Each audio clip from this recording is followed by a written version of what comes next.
नमस्कार, मैं स्वाति आप सभी का हार्दिक स्वागत करती हूं आपके अपने परिवार स्वाति एकेडमी पर। यूपीएसआई के विगत परीक्षाओं के प्रश्नों की जो श्रृंखला चल रही है उस श्रृंखला की आज ये 7वीं क्लास है। इसके पहले की 6 क्लासें चैनल पर उपलब्ध हैं, आप उसे भी जाकर देख सकते हैं। चलिए आज का प्रश्न देखते हैं। प्रश्न है, रसिक प्रिया ग्रंथ के रचनाकार कौन हैं? रसिक प्रिया ग्रंथ के रचनाकार कौन हैं? ए मतीराम, बी भूषण, सी केशवदास, डी पद्माकर। रसिक प्रिया, इसका उत्तर जो होगा वह होगा सी केशवदास। रसिक प्रिया के रचनाकार केशवदास जी हैं। इनकी और रचनाएं हम देख लेते हैं। रसिक प्रिया, कवि प्रिया, कवि प्रिया, नक्सिक,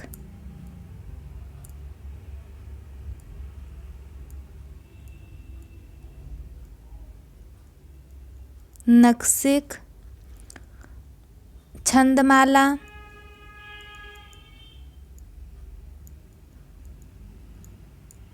रामचंद्रिका,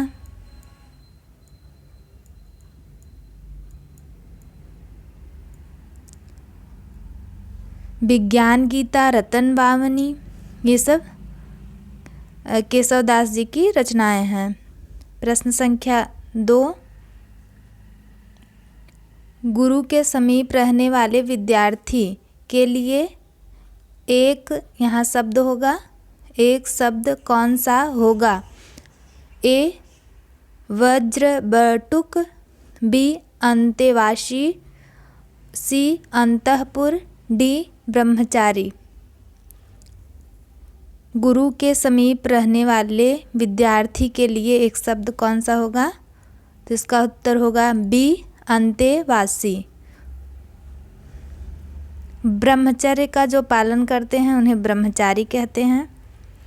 अंतःपुर, अंतःपुर महल का भीतरी भाग होता है। अंतःपुर क्या होता है? महल का भीतरी भाग। भीतरी भाग के लिए क्या है? अंतःपुर। और ब्रह्मचारी जो ब्रह्मचर्य का पालन करे। प्रश्न संख्या 3, हिंदी साहित्य के लिए किसे प्रथम व्यास सम्मान प्राप्त मिला था? हिंदी साहित्य के लिए प्रथम व्यास सम्मान किसे मिला था? ए रामविलास शर्मा, बी रामचंद्र शुक्ल, सी रामकुमार वर्मा, डी महादेवी वर्मा। इसका उत्तर होगा ए रामविलास शर्मा। रामविलास शर्मा को हिंदी साहित्य में प्रथम व्यास सम्मान प्राप्त हुआ था 1991 में। ये एक प्रसिद्ध आलोचक हैं रामविलास शर्मा जी। प्रश्न संख्या 4,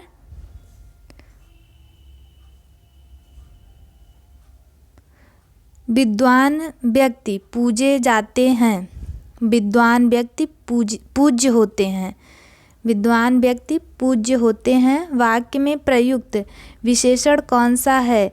ए सार्वनामिक, बी संख्यावाचक, सी गुणवाचक, डी परिमाणवाचक।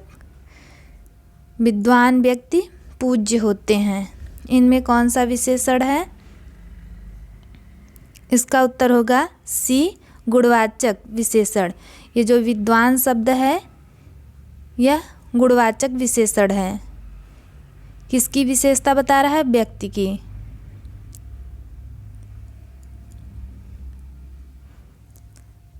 प्रश्न संख्या 5, इनमें से कौन सा व्यंजन दंत्य ध्वनि है? कौन सा व्यंजन दंत्य ध्वनि है? ए छ, बी त, सी प, डी क। दंत पूछा है, इसका उत्तर होगा बी त। त वर्ग जो हैं, त वर्ग के वर्ण जो हैं क्या हैं? दंत व्यंजन हैं। और छ जो है तालु। छ का उच्चारण स्थान तालु। च वर्ग के व्यंजन तालु के अंतर्गत आते हैं। ये दंत्य। प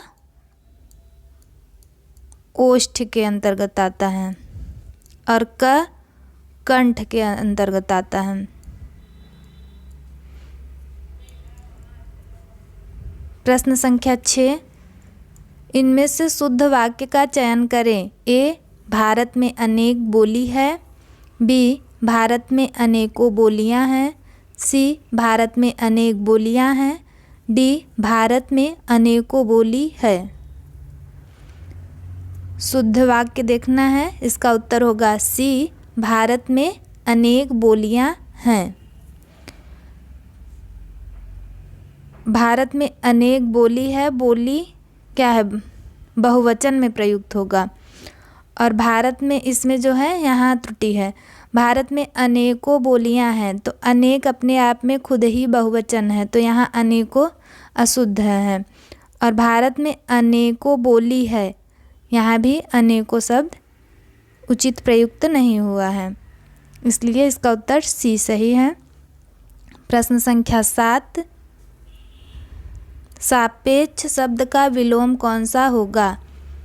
ए, निरपेक्ष। बी, निष्पक्ष। सी, आपेक्ष, ये अशुद्ध है, अपेक्षा होगा।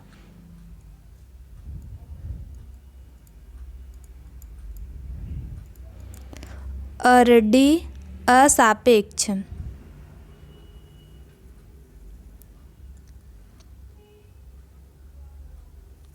सापेक्ष का विलोम पूछा है, इसका उत्तर होगा ए, निरपेक्ष।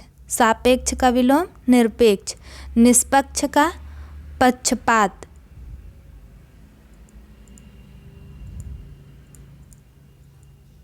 निष्पक्ष का पक्षपात। अपेक्षा का उपेक्षा। अपेक्षा का विलोम उपेक्षा। निष्पक्ष का पक्षपात और सापेक्ष का निरपेक्ष। प्रश्न संख्या 8, इनमें से अरविंद शब्द का पर्यायवाची कौन सा है। ए, केवड़ा। बी, कचवृक्ष। सी, कमल। डी, गुलाब। अरविंद का पर्यायवाची कौन सा है, इसका उत्तर होगा सी, कमल। कमल जो है अरविंद का पर्यायवाची है। इसके हम और पर्यायवाची देख लेंगे। पंकज, जलज, तामरस,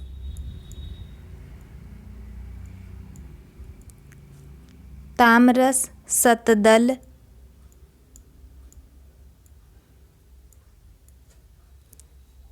अब्ज, राजीव, ये सब क्या हैं, कमल के पर्यायवाची हैं। प्रश्न संख्या 9, संचारी भावों की संख्या कितनी है। ए, 33। बी, 30। सी, 31। डी, 32। संचारी भाव की संख्या कितनी है, इसका उत्तर होगा ए, 33। संचारी भाव की संख्या 33 है और अस्थाई भाव की संख्या 8 है।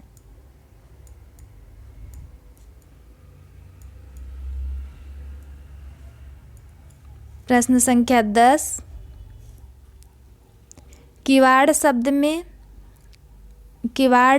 शब्द इसमें से क्या है। किवाड़ शब्द इसमें से क्या है। ए, तद्भव। बी, तत्सम। सी, देशज। डी, इनमें से कोई नहीं। इसका उत्तर होगा ए, किवाड़ जो है यह तद्भव शब्द है और इसका तत्सम जो होगा वह क्या होगा, किवाड़ का कपाट। किवाड़ का तत्सम कपाट होगा और ये तद्भव शब्द है। प्रश्न संख्या 11, इनमें से हिंदुस्तानी भाषा का रूप कौन सा है? हिंदुस्तानी भाषा का रूप ए संस्कृतनिष्ठ, बी ब्रज अवधी का मिश्रित रूप और सी हिंदी उर्दू का मिश्रित रूप, डी दक्षिणी हिंदी। हिंदुस्तानी भाषा का रूप कौन सा है? तो इसका उत्तर होगा सी हिंदी और उर्दू का मिश्रित रूप जो है हिंदुस्तानी भाषा का रूप है। प्रश्न संख्या 12, झरना ग्रंथ के रचनाकार कौन है? ए निराला, बी जयशंकर प्रसाद, सी महादेवी वर्मा, डी सुमित्रानंदन पंत। झरना के रचनाकार कौन है? इसका उत्तर होगा बी जयशंकर प्रसाद। इनकी और रचनाएं देख लेते हैं। आंसू, लहर, कामायनी,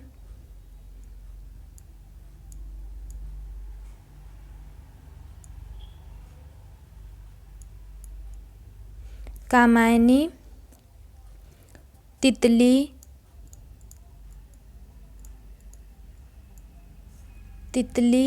इरावती, ये इनका अधूरा उपन्यास है इरावती।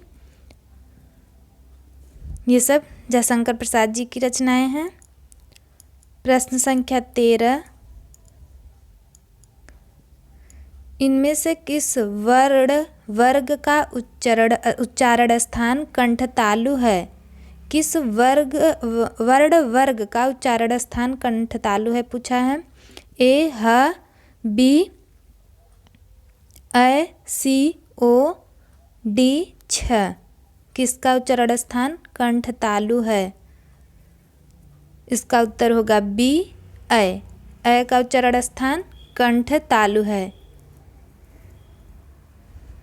इचु यसन नहीं, ऐ का उच्चारण स्थान तालु है, कंठ तालु है। कंठ तालु कैसे है? ऐ जो है अ और ई से मिलकर बना है, अ और ई से।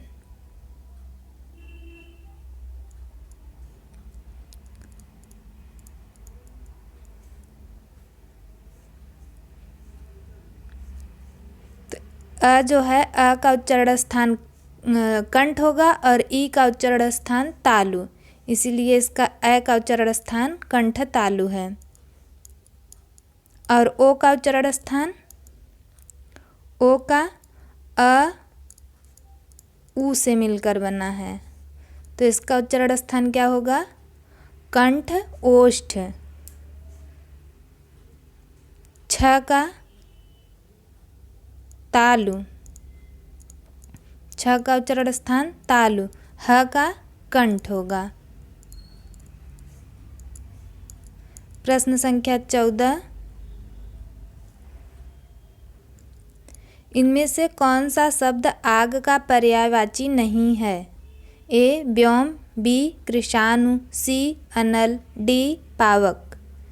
इनमें से कौन सा आग का पर्यायवाची नहीं है पूछा है। तो इसका उत्तर होगा ए व्योम। व्योम किसका है? आकाश का। आकाश, गगन,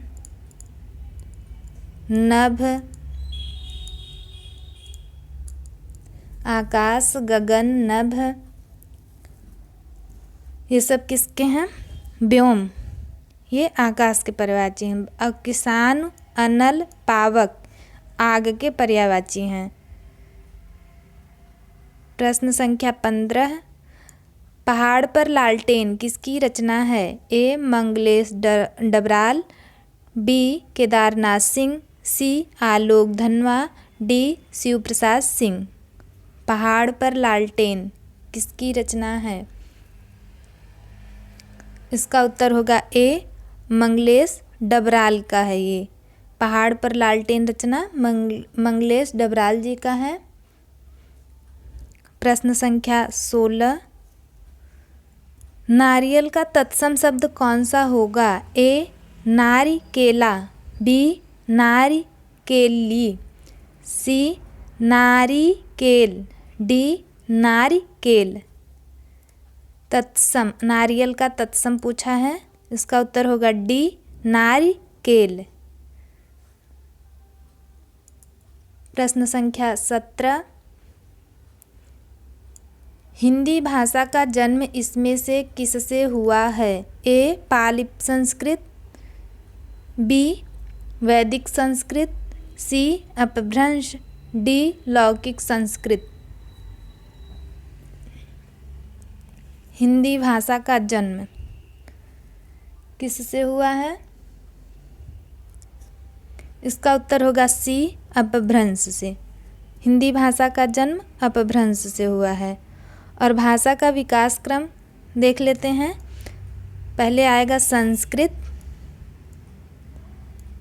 संस्कृत में वैदिक संस्कृत, लौकिक संस्कृत। पहले वैदिक फिर लौकिक, इसके बाद संस्कृत के बाद पाली, पाली के बाद प्राकृत, प्राकृत के बाद अपभ्रंश,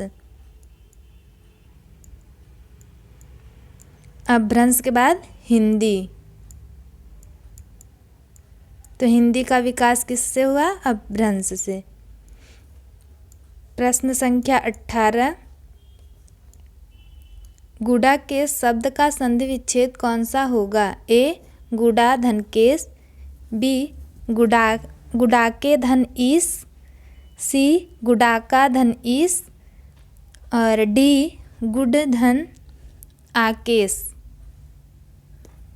गुडाका केस का संधि विच्छेद पूछा है, गुडा केस का। इसका उत्तर होगा सी, गुडाका ईस। इसमें जो है गुड़ संधि है।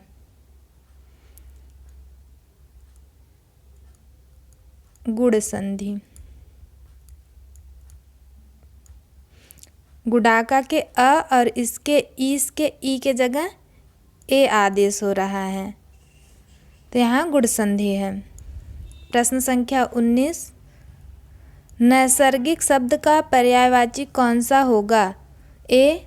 चतुर्दिक, बी. प्राकृतिक, सी. चमत्कृत, डी. सत्कृत। नैसर्गिक का पर्यायवाची, इसका उत्तर होगा बी, नैसर्गिक का पर्यायवाची प्राकृतिक होगा। प्रश्न संख्या 20, नहीं, अनुच्छेद है। अनुच्छेद पढ़कर दिए गए सवालों के सही चुनाव कीजिए। नहीं झुका करते जो दुनिया से करने को समझौता, नहीं झुका करते जो दुनिया से करने को समझौता, ऊंचे से ऊंचे सपनों को देते रहते जो न्योता, दूर देखती जिनकी पैनी आँख भविष्य का तमचीर, मैं हूँ उनके साथ खड़ी जो सीधे रखते अपनी रीढ़। इससे कुछ प्रश्न हैं नीचे, उसको देख लेते हैं। तम शब्द का यहाँ कौन सा अभिप्राय है? ए. निशा, बी. यामिनी, सी. अंधकार, डी. रात्रि। तम का अभिप्राय क्या है? तो इसका उत्तर होगा जो वह होगा सी, अंधकार। तम का अंधकार होगा। और निशा, यामिनी और रात्रि ये रात के पर्यायवाची हैं।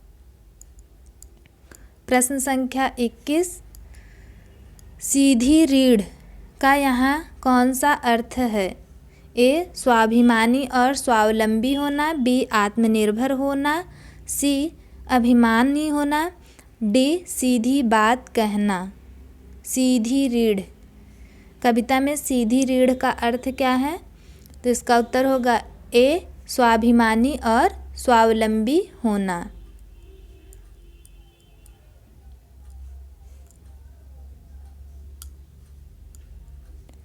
कविता की पंक्तियों के अनुसार कविता किसके पक्ष में खड़ी है? ऊपर जो कविता थी उसकी पंक्तियों के अनुसार ये कविता किस के पक्ष में खड़ी है? ए, जो उजाला फैलाते हैं। बी, जो केवल सपनों में खोए रहते हैं। सी, जो समझौता करके शांति फैलाते हैं। डी, जो स्वाभिमानी, साहसी और निर्भीक हैं।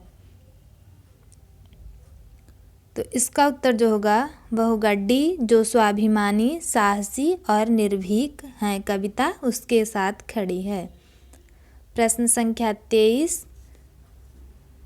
जो किए गए उपकारों को मानता है के लिए एक शब्द कौन सा होगा? ए, कृतज्ञ।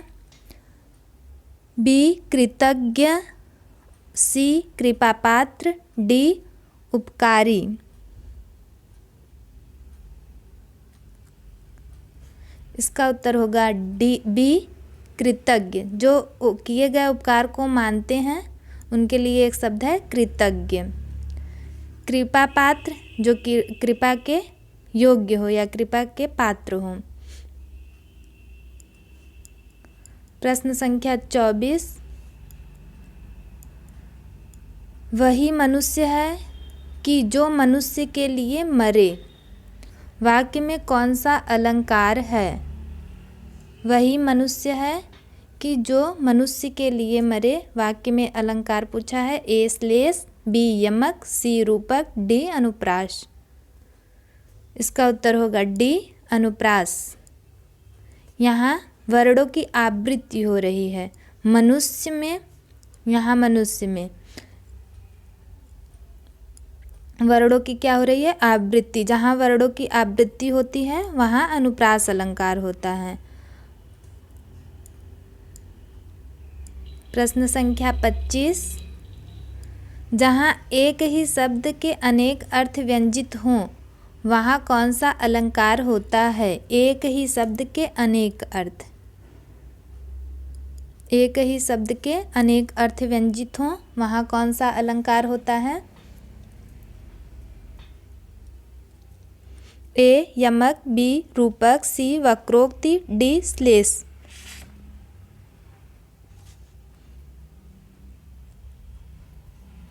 यहाँ इसका उत्तर होगा डी, श्लेष। जहाँ एक ही शब्द के अनेक अर्थ व्यंजित होते हैं वहाँ श्लेष होता है। और जहाँ एक ही शब्द एक या एक से अधिक बार आए और हर बार उसका अर्थ अलग अलग हो तब वहाँ यमक अलंकार होता है।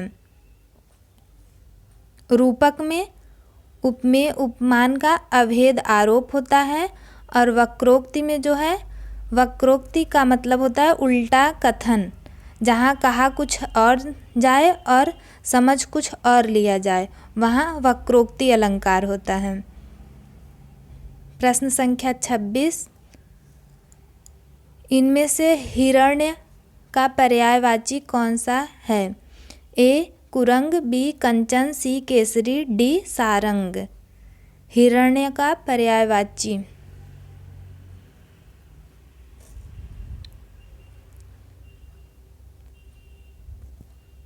इसका उत्तर होगा बी, कंचन। कंचन। इसका पर्याय और देख लेते हैं। सोना है, सोना। हेम, सोना हेम। सुवर्ण, सुवर्ण। ये सब क्या है? कंचन, सोना का पर्यायवाची है। प्रश्न संख्या 27, संयोग का विलोम कौन सा होगा? ए, दुर्योग। बी, वियोग। सी, कुयोग। डी, सहयोग। संयोग का विलोम। इसका उत्तर होगा बी, वियोग। संयोग का विलोम वियोग और कुयोग का सुयोग। सहयोग का असहयोग।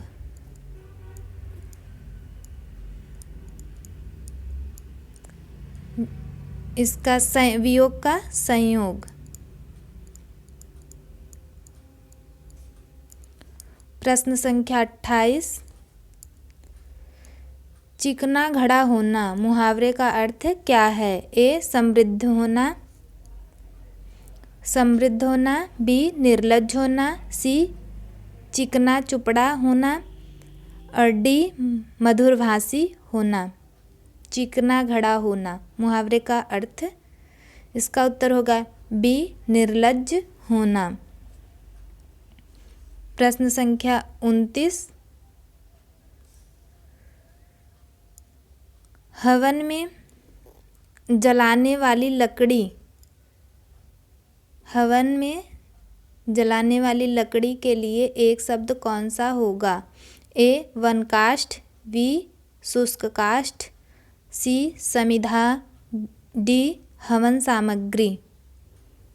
जो हवन में लकड़ी जलाई जाती है उसके लिए एक शब्द कौन सा होगा? इसका उत्तर होगा सी समिधा। प्रश्न संख्या 30, इनमें से कौन सा शब्द तत्सम है? ए अग्र, बी आँख, सी आग, डी आज। तत्सम पूछा है, कौन सा है? इसका उत्तर होगा ए अग्र। अग्र क्या है? तत्सम। और बाकी आँख, आग, आज ये तीनों क्या हैं? तद्भव।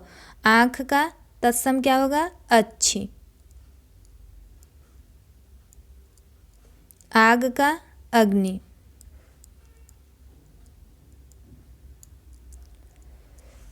आज का अद्य। ये सब क्या है? तत्सम, ये तद्भव। प्रश्न संख्या 31, इनमें से कौन सा शब्द वर्तनी की दृष्टि से सही है?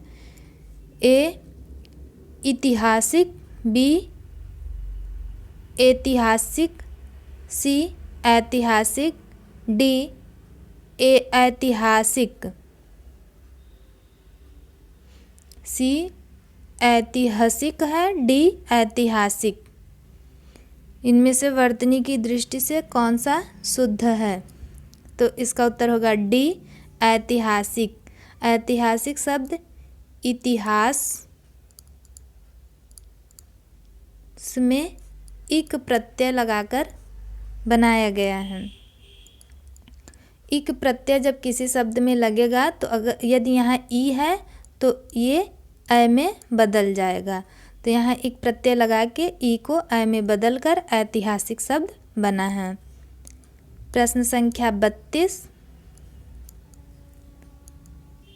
यथार्थ शब्द का विलोम कौन सा होगा? ए कृत्रिम, बी अनुचित, सी आदर्श, डी उचित। यथार्थ का विलोम, इसका उत्तर होगा सी आदर्श। यथार्थ का विलोम आदर्श। कृत्रिम का विलोम प्राकृतिक।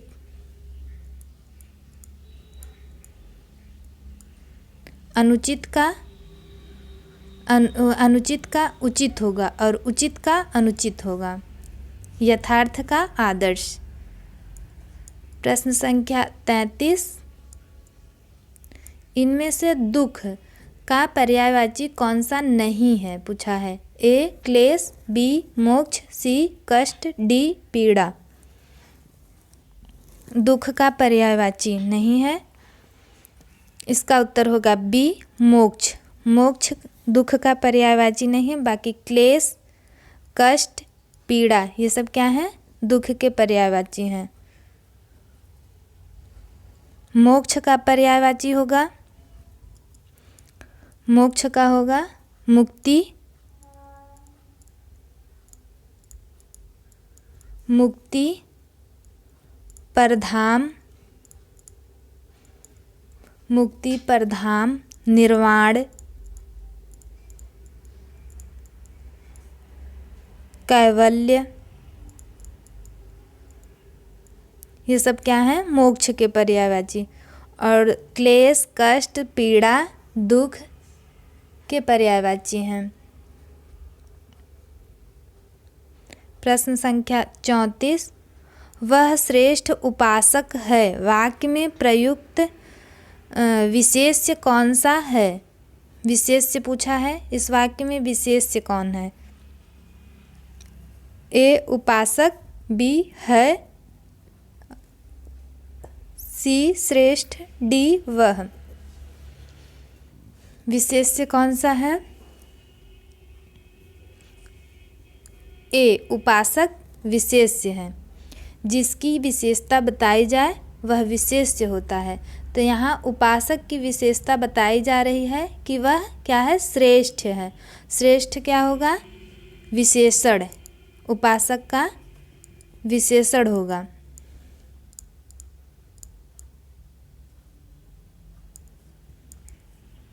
विशेषण,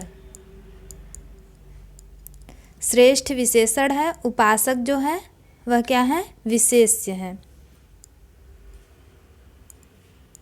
प्रश्न संख्या 35, जयद्रथ वध ग्रंथ के रचनाकार कौन हैं? ए मैथिली शरण गुप्त, बी सुमित्रानंदन पंत, सी राम नरेश त्रिपाठी, डी निराला। जयद्रथ वध के रचनाकार कौन है? इसका उत्तर होगा ए मैथिली शरण गुप्त। मैथिली शरण गुप्त की और रचनाएं हम देख लेते हैं।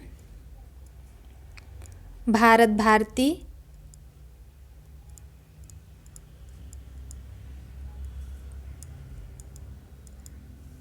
भारत भारती, द्वापर, पंचवटी,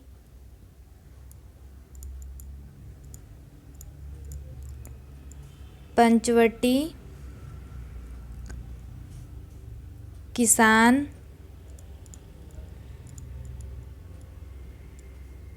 ये सब क्या हैं? मैथिली शरण गुप्त जी की मैथिली शरण गुप्त जी की रचनाएं हैं। प्रश्न संख्या 36, किनके नाम अधिकतर स्त्रीलिंग होते हैं? ए सागरों के, बी वृक्षों के, सी बोलियों के, डी फलों के। स्त्रीलिंग पूछा है, किनके नाम अधिकतर स्त्रीलिंग होते हैं? तो इसका उत्तर जो होगा वह होगा सी, बोलियों के नाम स्त्रीलिंग होते हैं। बाकी सागरों के, वृक्षों के और फलों के नाम पुल्लिंग होते हैं।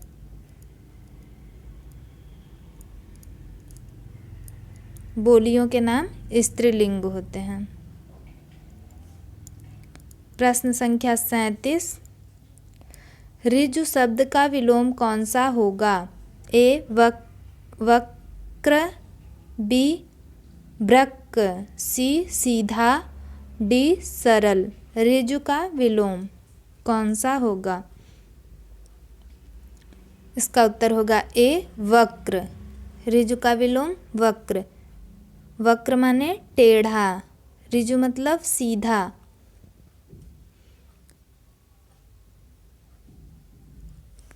प्रश्न संख्या 38, किस शब्द में उपसर्ग नहीं है? ए अपवाद, बी प्रभाव, सी ओढ़ना, डी पराजय। उपसर्ग नहीं है पूछा है, किस में नहीं है? इसका उत्तर होगा सी ओढ़ना में। ओढ़ना में उपसर्ग नहीं है। बाकी अपवाद में अप उपसर्ग और वाद से मिलकर बना है यह अपवाद। प्रभाव में प्र उपसर्ग है और भाव से मिलकर बना है प्रभाव। पराजय में परा उपसर्ग है, जय से मिलकर पराजय बना है। ओढ़ना में कोई उपसर्ग नहीं है। प्रश्न संख्या 39, दक्षिण भारत हिंदी प्रचार सभा का मुख्यालय किस शहर में है? दक्षिण भारत में हिंदी प्रचार सभा का मुख्यालय किस शहर में है पूछा है? ए मैसूर, बी बंगलौर और सी हैदराबाद और डी चेन्नई। इसका उत्तर होगा डी चेन्नई। चेन्नई में दक्षिण भारत हिंदी प्रचार सभा का मुख्यालय है। इसकी स्थापना हुई थी 1918 में। प्रश्न संख्या 40 और अंतिम प्रश्न है ये। इनमें से सही शब्द का चयन करें। ए उज्ज्वल, बी उज्ज्वल, सी उज्ज्वल, डी उज्ज्वल। इसका उत्तर क्या होगा? डी उज्ज्वल। उज्ज्वल में दोनों ज ही आधे होते हैं, स्वर रहित होते हैं, यही सही है। इसी के साथ 40 प्रश्न समाप्त होते हैं। धन्यवाद।